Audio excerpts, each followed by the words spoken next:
Bukod sa bagong bahay, bagong kusina at bagong CR ninyo, Ami, meron akong good news pa sa inyo, tatay.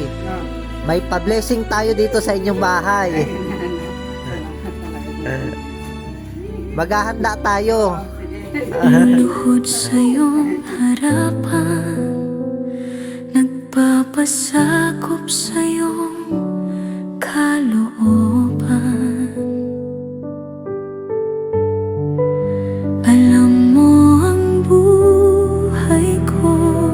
Nangyari ang lahat ng ito dahil sa kalooban ng Diyos. Kaya ngayong araw tayo po'y magpapasalamat sa Panginoon dahil sa kanyang buong kabutihan sa pamilyang ito.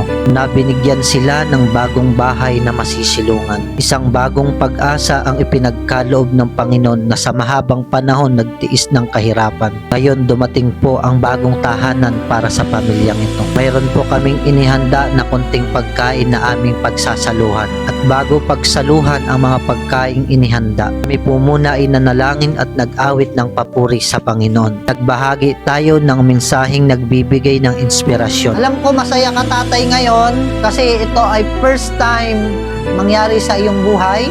Baka sa susunod, tatay, may tindahan na kayo.